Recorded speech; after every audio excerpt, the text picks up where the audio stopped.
Bonjour tout le monde, merci d'être venu, c'est cool. On est là... Pardon? Ouais. Donc on est là pour parler de React.js et de React Native et de la manière dont on a fait les tests chez nous. Je t'en prie. Donc on va d'abord se présenter, ce sera mieux. Donc Sébastien Pakis, ici, qui est notre leader technique. Vas-y, je t'en prie, nous sommes WeOpt.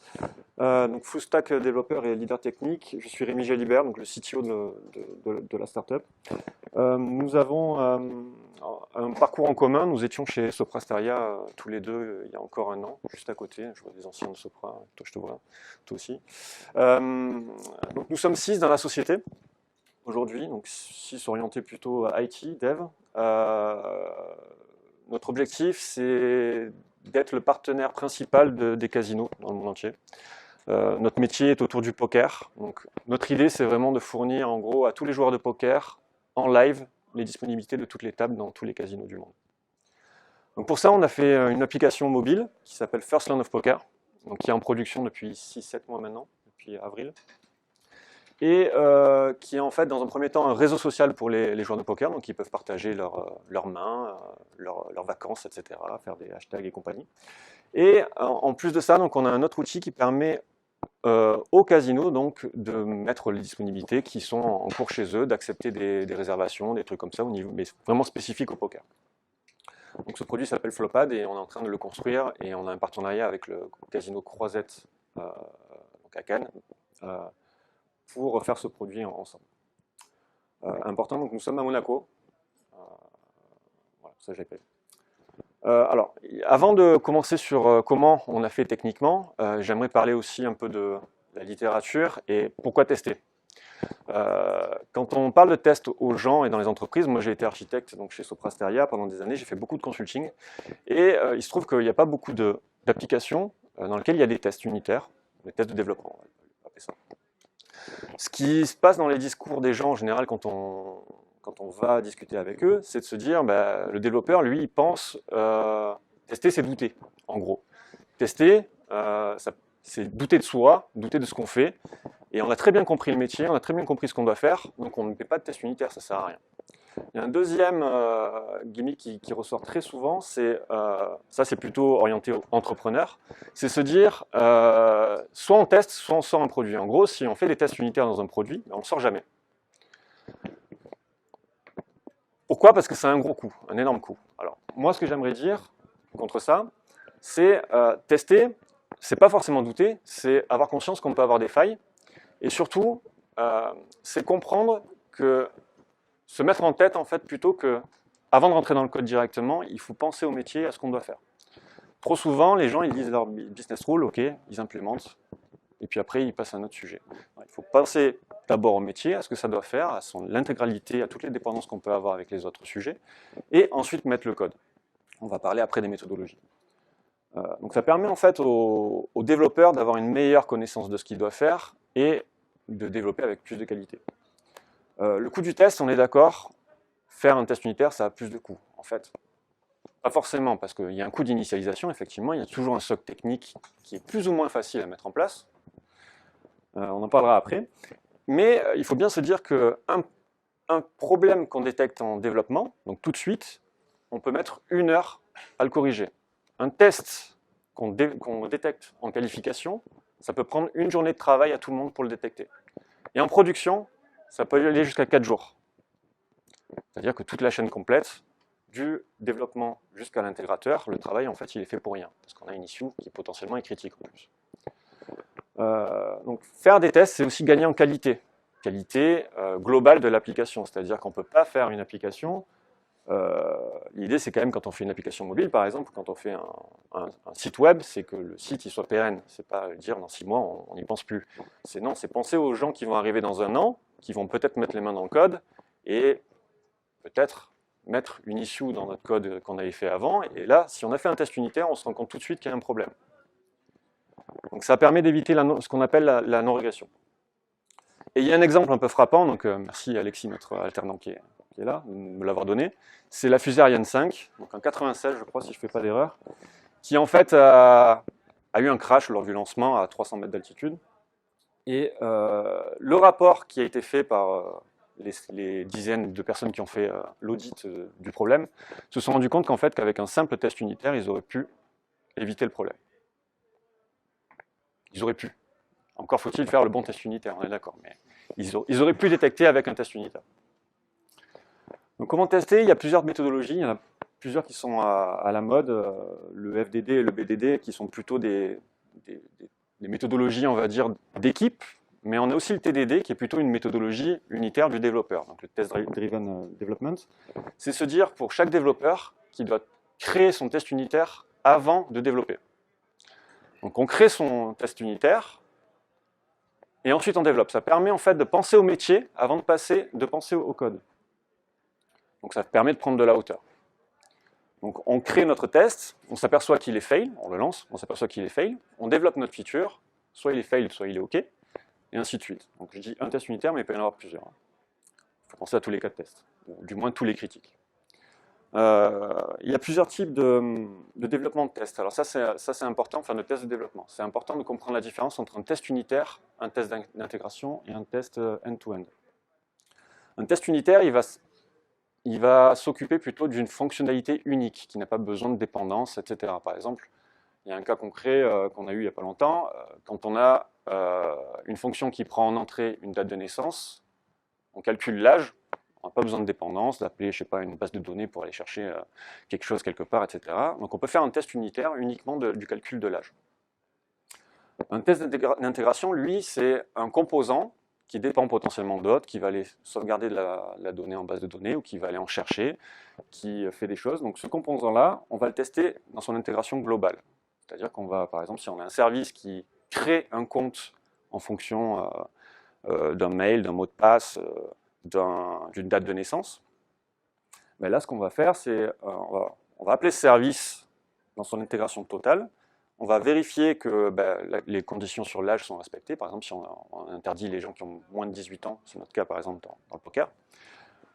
Si on veut s'assurer que le mot de passe respecte bien les règles qu'on a établies, etc.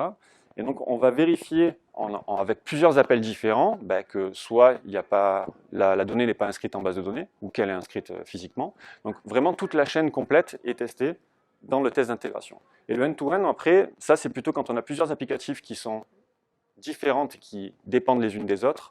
Par exemple, sur l'application mobile, un end-to-end, ce serait d'appeler un vrai back-end, de lancer l'application, de renseigner le compte et de vérifier qu'après en base de données, il y a tout ce qu'il faut, qu'après on peut se connecter, etc. etc.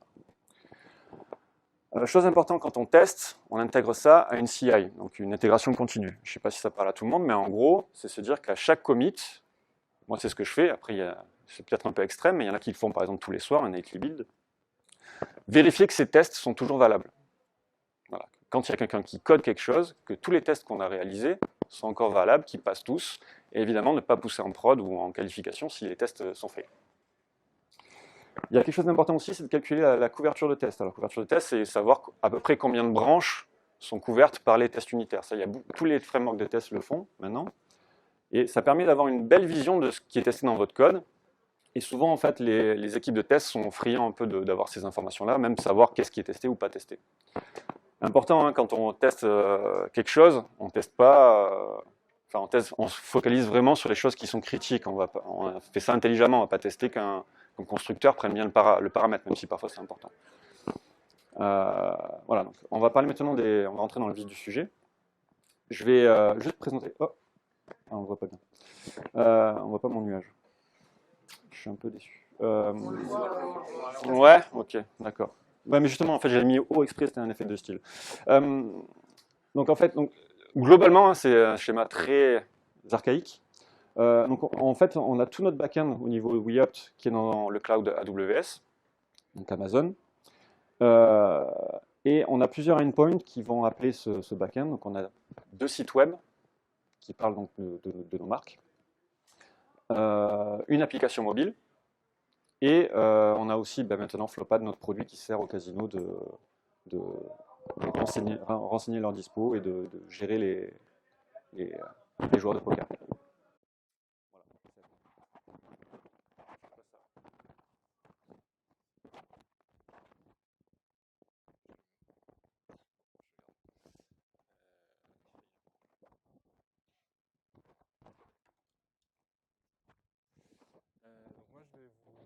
commencer par vous faire une petite introduction sur React. Donc React, c'est une librairie JavaScript qui est légère, qui permet de faire des interfaces utilisateurs.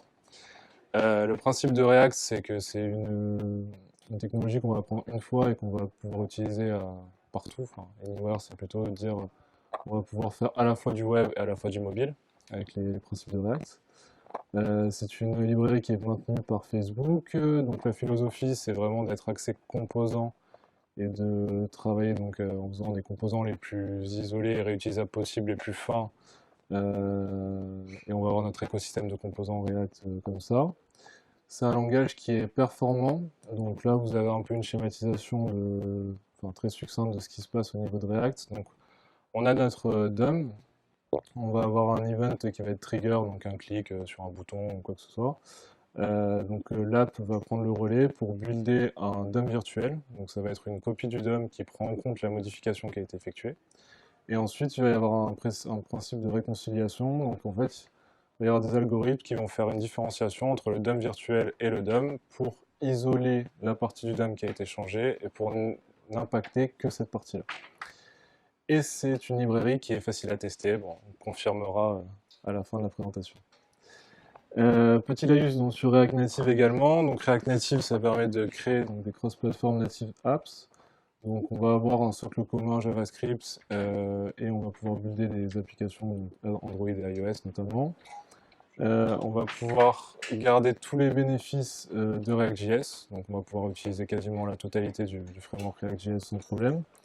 La petite particularité, c'est qu'on va utiliser des native components et non pas des web components en React classique. Donc au lieu d'utiliser les divs, les spans, etc., on va utiliser des composants de React Native. Je les énumérerai un peu plus après. Et le principe général, c'est qu'on va avoir au sein de l'application une partie JavaScript donc, qui va être gérée par un thread.js, donc, dans lequel on va avoir notre écosystème React. Une partie native qui va pouvoir accéder à la plateforme API, donc caméra, geolocation, etc. Et un bridge qui va permettre de faire la communication entre les deux. Donc du JavaScript, on va pouvoir dire bah, je veux accéder à la caméra, je veux accéder à la geolocation via le bridge. Donc là, vous avez des petits exemples de Native Component React Native. Donc l'idée, c'est que là, en haut, on a le view, le texte et image qui sont des composants donc, communs aux plateformes, que ce soit Android et iOS. Donc l'idée, c'est quand lui va faire sa compilation, bah, la view, il va la transformer en Android View côté Android et en UI View côté iOS. Et après, il y a quelques composants qui sont vraiment dédiés à la plateforme, donc Backendler notamment sur Android et DappPicker et choses comme ça. Donc on a les deux typologies de native components. Juste un petit focus sur qu'est-ce qu'est un composant React. Donc un composant React, c'est une fonction ou une classe JavaScript qui doit être, donc je l'ai dit tout à l'heure, indépendante et réutilisable et qui va avoir, on va dire, deux spécificités. Donc la première chose, c'est un état, donc le state. Donc là, dans l'exemple à droite, vous avez un composant voiture qui, dans le constructeur, définit un état, donc sa marque, son modèle, etc. Au niveau du render, donc on va pouvoir afficher ces variables donc, avec les is state.brand, etc. qui correspondent aux variables du state.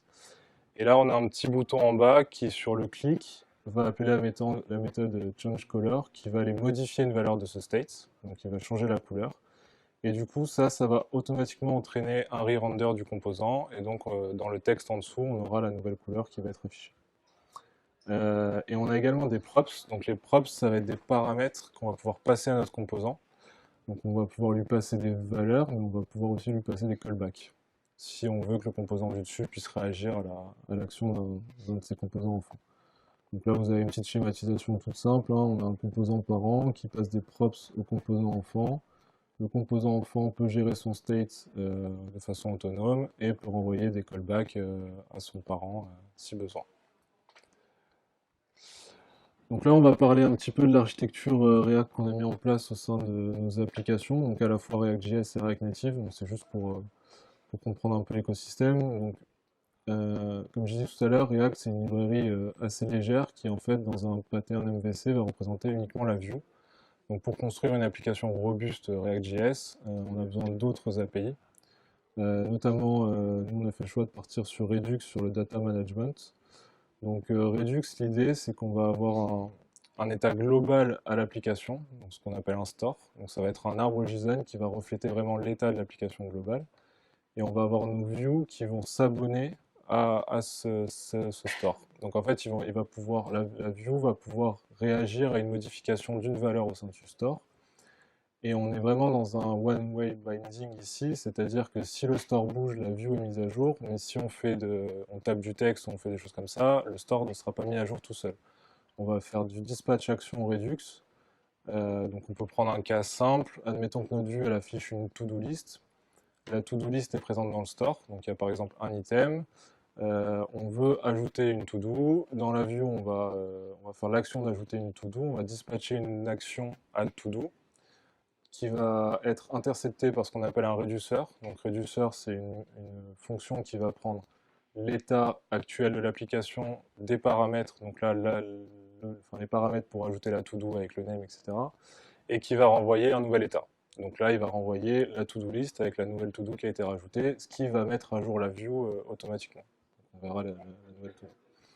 Et en dessous, il y a un schéma un peu qui était vrai avant, mais qui est un peu moins vrai maintenant. Mais c'est en gros la schématisation de la communication entre les composants avec et sans Redux. Donc avec Redux, on voit que le composant violet va mettre à jour le store et ça va être impacté à tous les composants qui se sont abonnés à cette valeur au niveau du store.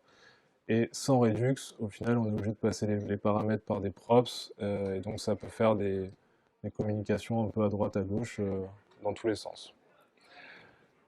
Côté middleware, donc on a choisi d'utiliser Redux Saga, donc qui permet de faire de l'application side effects. Donc ça va être notre API pour faire tout ce qui est orchestration d'une action, donc pour faire du data fetching, du pooling, on va pouvoir accéder au local storage, enfin, on va pouvoir faire tout un tas de choses.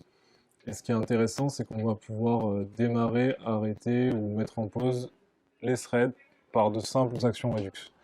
Donc un cas concret sur ce cas-là, c'est un champ input avec avec une recherche. Donc il y a quelqu'un qui tape du texte, ça lance une action de recherche back-end, mais entre-temps il va retaper du texte, du coup il y a une nouvelle recherche qui est lancée.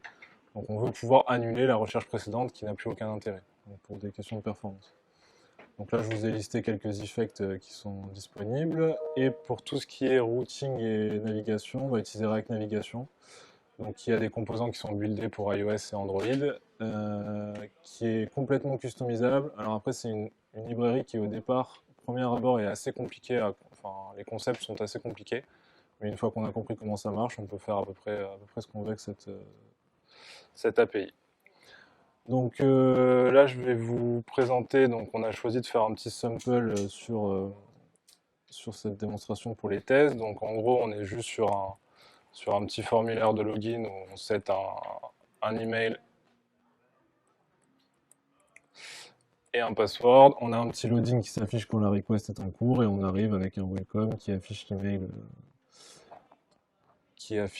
l'email qu'on a renseigné. Donc à droite, c'est la schématisation un peu de tout ce que je viens de vous dire au niveau vraiment applicatif. Donc en gros, on a le store ici. Donc on va avoir nos écrans qui vont être abonnés au store, les valeurs du store. Donc là, on retrouve notre login screen qui correspond à cet écran-là, le welcome screen. Vu qu'on est en React, on fait des composants les plus fins possibles. Donc là, on a fait un composant sur le sign form. Et en gros, l'idée, c'est que quand on va cliquer sur Sigin, on va dispatcher une Sigin request, donc une Redux action, qui va potentiellement être interceptée ici par un loading reducer pour afficher le fait qu'il y ait le loading qui soit en cours, qu'on est en train de faire l'action, et qui va être aussi intercepté au niveau Redux Saga pour faire récupérer les paramètres, faire l'appel à l'API, récupérer le user authentifié, et qui derrière va envoyer une action Sigin Request avec les informations du logger identifié, qui va être interceptée au niveau du store dans le OAuth Reducer qui va aller mettre cette valeur dans le state, et ça va être, on va dire, intercepté par le login screen qui va recevoir le fait qu'il y a un user qui s'est authentifié et qui va rediriger sur le welcome screen. Donc, voilà. Tout ça, c'est un peu pour comprendre un peu plus les tests qu'on va faire maintenant.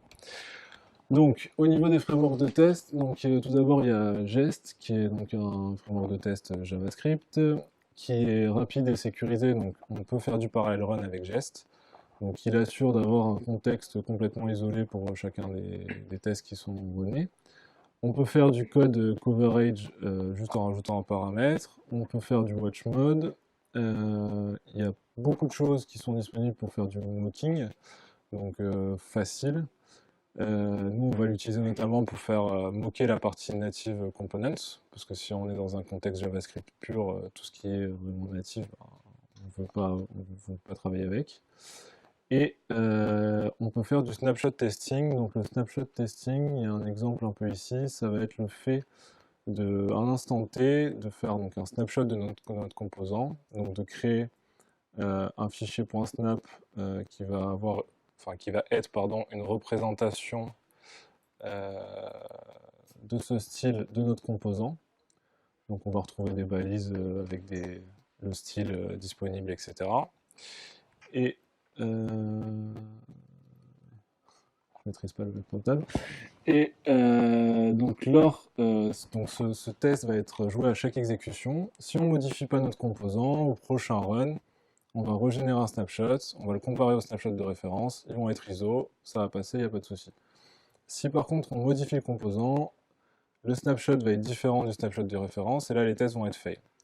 Donc là en fait, l'idée derrière, c'est que dans un écosystème React, le composant A, là, il peut être utilisé à 150 endroits différents. Et quand on va faire une modification sur l'écran de login, potentiellement, en modifiant le composant A de l'écran de login, on va aller modifier 30 écrans derrière. Donc ça sert à ça, c'est pour avoir un petite alerte, on va dire, en disant attention, tu as modifié ça, ça impacte tout ça, est-ce que tu es sûr que c'est ce que tu voulais faire? Si c'est le cas, il y a moyen de lancer une commande pour updater le snapshot, et du coup, le nouveau snapshot devient le snapshot de référence. Si c'est pas le cas, bah, c'est qu'il y a une régression et il faut faire quelque chose. Alors dans notre cas, on l'avait mis en place au début, mais vu qu'on est un projet très agile qui change très régulièrement, on avait des snapshots qui étaient faits tous les jours, donc la démarche de savoir si c'était fail pour la bonne raison ou pas, on l'adoptait pas trop. Donc ensuite, on va parler d'Enzyme. Donc Enzyme, c'est donc une bibliothèque JavaScript encore, hein, qui est faite pour faire des tests avec React.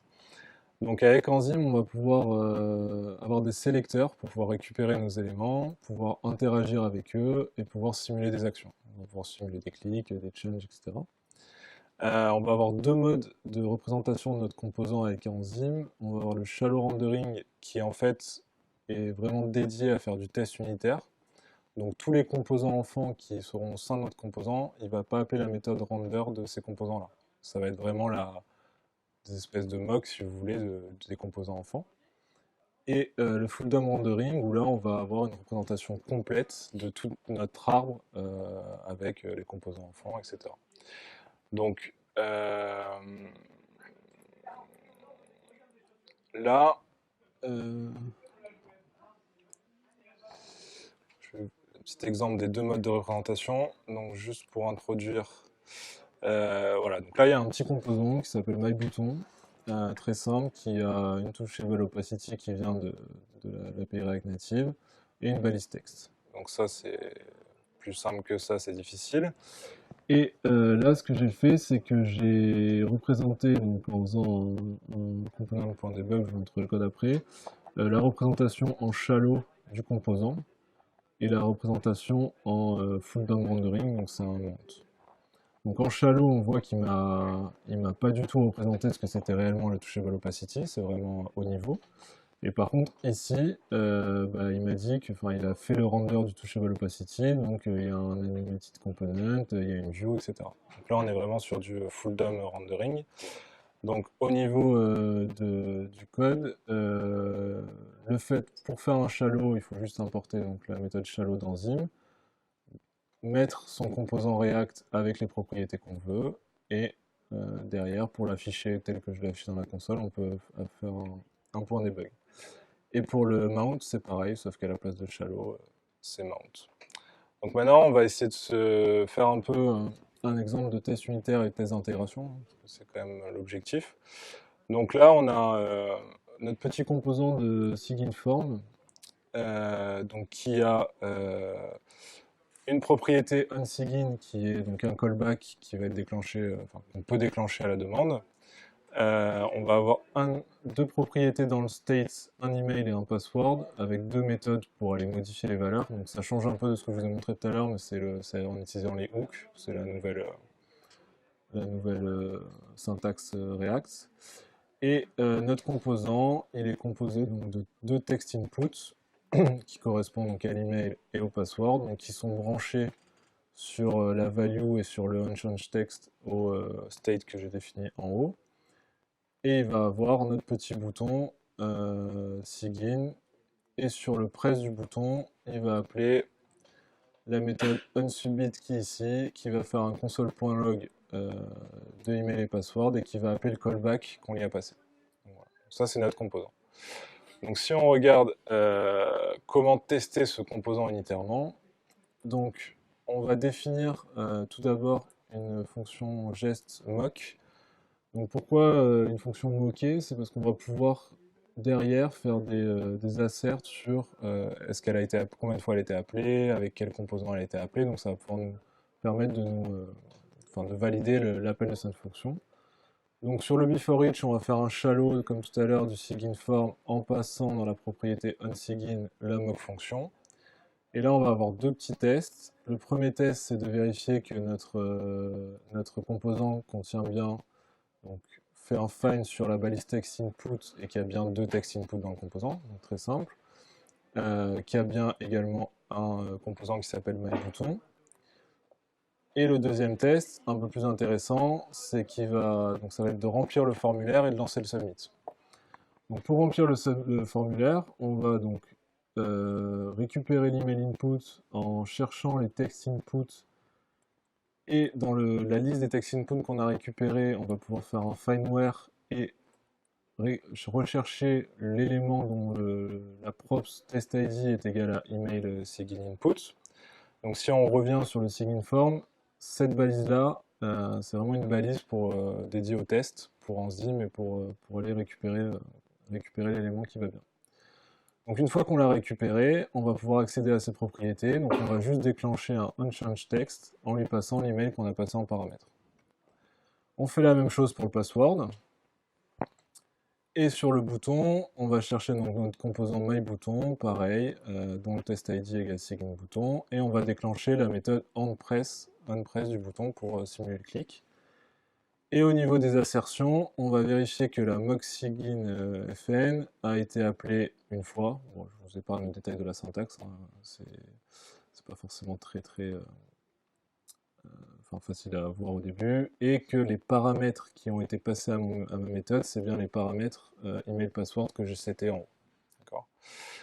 Donc si on lance ce test, donc je l'ai lancé tout à l'heure, donc les deux tests se passent et on voit bien qu'il a fait mon petit console.log que j'ai affiché. Donc pour vous montrer qu'on n'est pas des affabulateurs, on va changer, donc je vais enlever l'appel à la callback, au callback onSigin dans onSubmit. Donc là je suis en mode watch, donc je peux relancer mon composant, enfin mon test directement. Et donc là le premier test est passé parce que j'ai toujours bien mes deux text input et mon myButton, et le deuxième test n'est pas passé parce qu'il s'attendait à ce que la méthode sigin soit appelée une fois et elle a été appelée 0 fois. Voilà. Donc avec un shallow, on peut faire, et Enzym, on peut faire un test unitaire assez facilement. Donc le deuxième test, qui cette fois est un test d'intégration, c'est pour démontrer un peu le full DOM rendering. Donc là on va faire un mount de l'intégralité de l'application. Donc là le app-root il référence l'index.js qui est le point d'entrée de mon application. Donc on va essayer de faire un test d'intégration de la totalité de la partie JavaScript de mon application. Donc première étape, on fait comme tout à l'heure, on sélectionne l'email, on met une valeur dedans, on sélectionne le password, on met une valeur dedans, et on va presser le submit, le sigin bouton comme tout à l'heure, et là en fait on va faire un petit timeout d'une seconde, parce que pour montrer l'affichage du loading, j'ai mis un wait de 500 millisecondes dans mon Saga. Et au bout d'une seconde, on va updater notre component parce qu'il aura changé un peu on aura changé d'écran, et on va aller vérifier qu'il y a bien la présence de mon welcome text ayant pour texte le welcome avec mon email.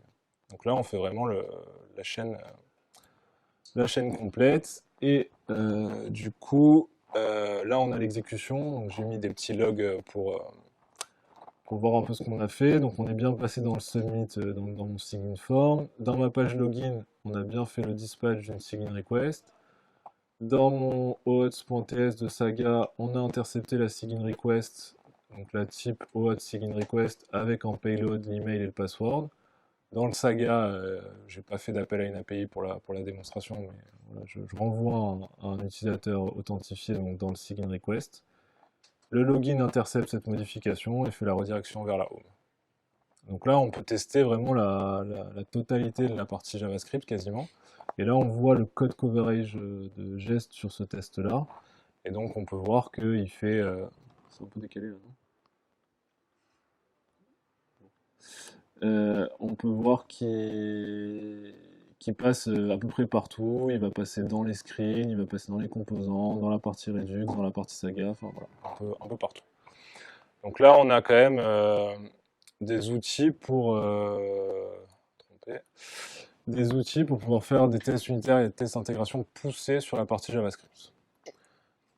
Donc pour aller un peu plus loin, je vais vous présenter maintenant un outil pour faire du end-to-end. Donc quand je dis end-to-end, c'est tester également la partie un peu native, la partie vraiment mobile. Parce qu'au final, c'est un peu ça qu'on va faire à la fin. Donc Detox, c'est une librairie JavaScript, encore une fois, non pas JavaScript, pardon. C'est une librairie qui a été créée pour React Native et qu'on va pouvoir runner sur des simulateurs ou sur des vrais devices.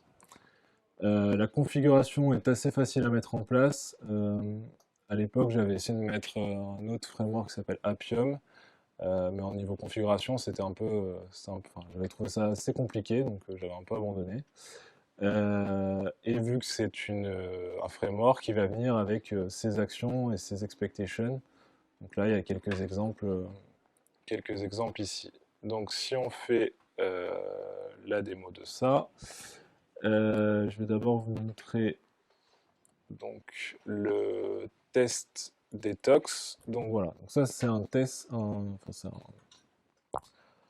test end-to-end detox. Donc dans le before each, en fait, il va attendre que le React Native soit loadé, parce que le React Native, quand on lance l'appli, il y a un bundle JS qui est récupéré. Et ensuite, donc là, on va faire notre Sigin workflow avec une nouvelle syntaxe. Donc on va via le élément et le by ID. Le by ID en fait de detox, l'avantage c'est qu'il va faire pareil que sur Enzyme, c'est-à-dire qu'il va chercher la propriété test ID. D'ailleurs, si je me mets là, la doc elle le mentionne. Il va aller chercher le composant qui a la propriété test ID. Donc ça c'est pratique parce qu'on peut utiliser, on peut utiliser le test ID qu'on a fait pour Enzyme également dans Detox.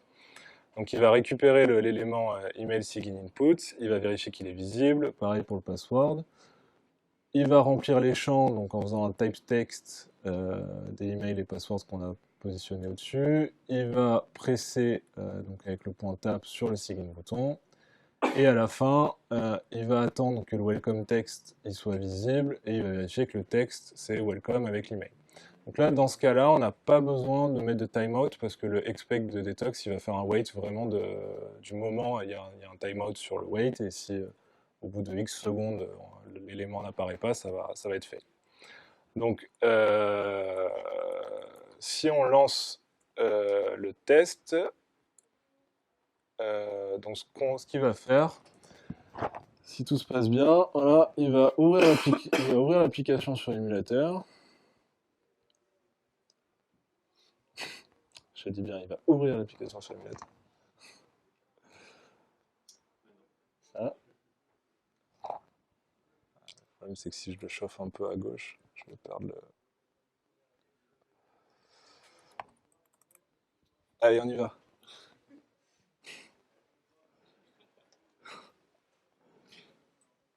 Bon, le désavantage, c'est que c'est un peu long à chaque fois, mais là, voilà, c'est un peu plus long que d'habitude. Voilà, donc là, il ouvre l'application et il va jouer mon scénario de test. Donc, dans email, il va mettre l'email que je vais positionner. Il va mettre le password, il va faire sign, et là, il a planté, je sais pas pourquoi.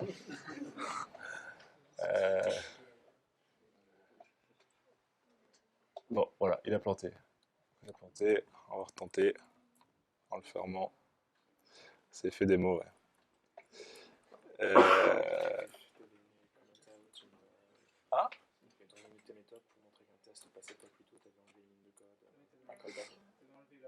ah oui, bien vu. Bien vu.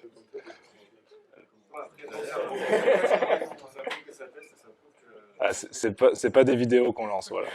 C'est bon. Bien vu. Je pense que j'aurais passé une demi-heure.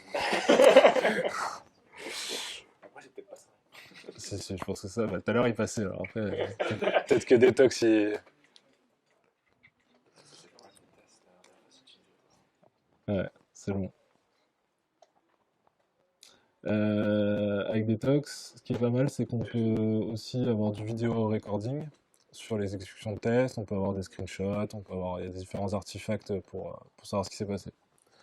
Donc l'objectif final de la chose, hein, qu'on n'a pas fait nous, mais ça serait de pouvoir le runner sur de la CI, potentiellement sur une device farm, pour avoir différentes typologies de devices sur lesquels on peut avoir des métriques, des suspense. Voilà, c'est bon. Voilà, normalement il est censé me dire que c'est ok, mais là aussi il m'embête. Bon, c'est pas grave. Ok. Donc, On arrive enfin au bout. donc là, c'est un petit tableau Récapitulatif un peu des trois frameworks. Donc on n'a pas, mis à part quelques tentatives, je disais tout à l'heure, sur Appium, pour le framework end-to-end, on n'a pas trop eu besoin de chercher une librairie à gauche, une librairie à droite.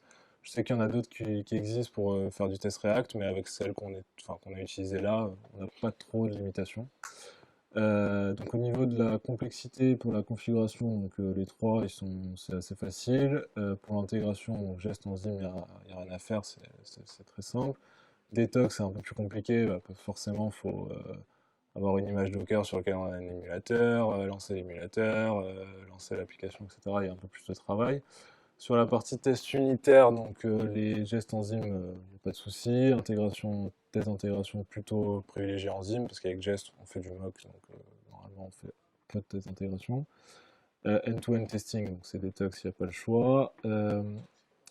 Jest enzyme, donc le coverage, on l'a vu tout à l'heure, il n'y a pas de souci. Detox, c'est un peu plus complexe. C'est pour ça que je l'ai mis en grise, parce qu'on l'a pas encore fait. C'est parce que, vu qu'on travaille sur une application packagée, on va avoir des problématiques pour aller retrouver le fichier JS qu'on a couvert par rapport à nos tests. Donc, je l'ai fait côté React avec Cypress en utilisant un plugin qui s'appelle Istanbul, mais avec Istanbul. Mais sur Detox, j'ai pas essayé encore. Mais apparemment, d'après ce que j'ai vu, c'est possible. C'est un peu de travail, mais c'est possible.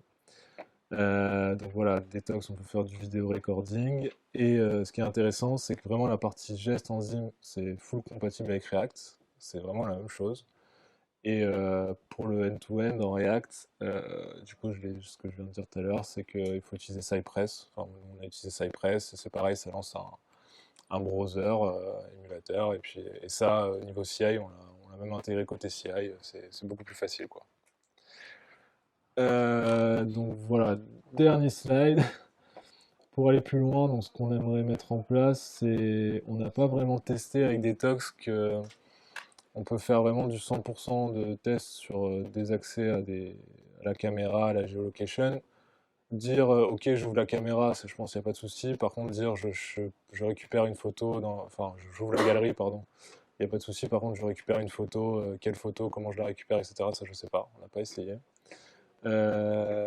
Sur la partie donc native composant, donc on a fait un petit composant de natif, enfin, React Native, pour accès à la map IR, mais on n'a pas fait de test unitaire Android et iOS sur cette partie-là. Sur la partie donc, Detox sur la CI, c'est pareil, c'est pas fait encore. La partie Device Farm, faut d'abord gérer la première partie, après on verra. Récupérer la couverture sur Detox. Et une partie qu'on n'a pas du tout regardé encore, c'est trouver une API ou comment faire des tests de performance en React Native. Voilà, c'est bon, c'est fini.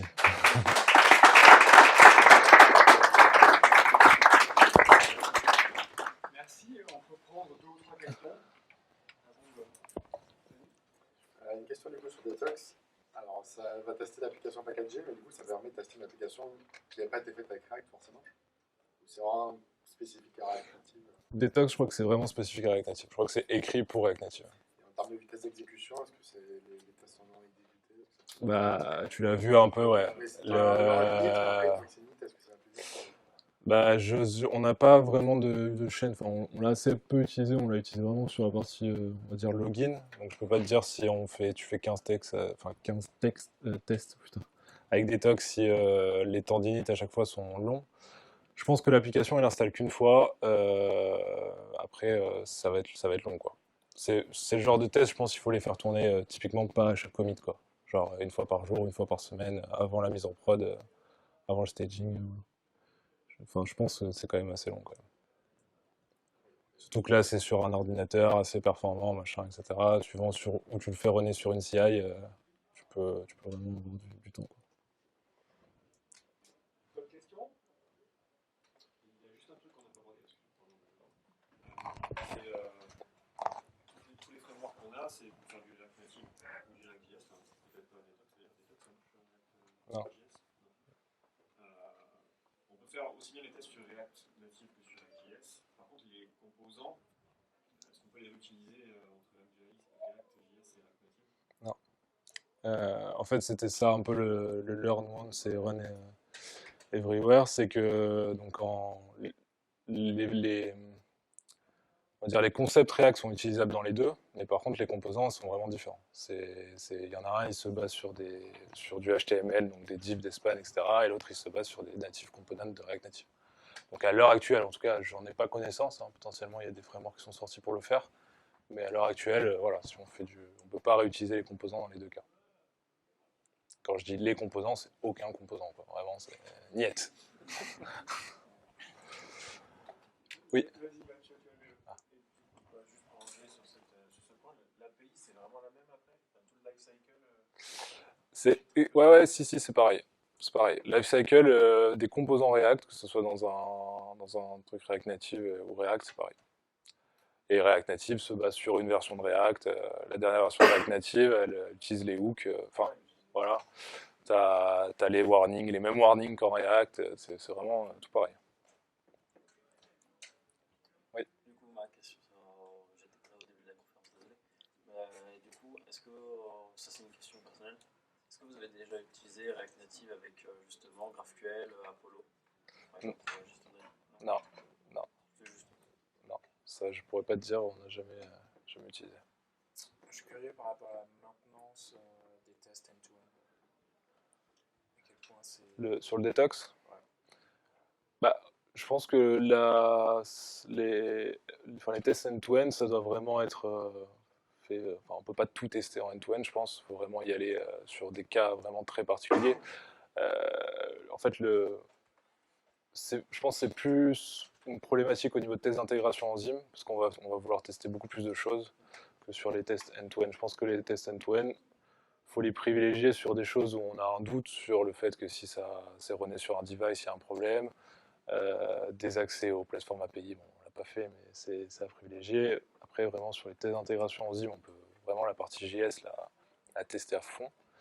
Et là, par contre, ouais, ça peut avoir des coûts. Si tu fais des tests d'intégration poussés, tu vas avoir des mises à jour à faire, quoi. Donc c'est vraiment la pyramide. Ouais. Test unitaire, beaucoup. Intégration moyen. Ouais. Après, dans les faits, est-ce qu'on est vraiment dans... on est peut-être pas dans une pyramide, mais voilà. Mais oui.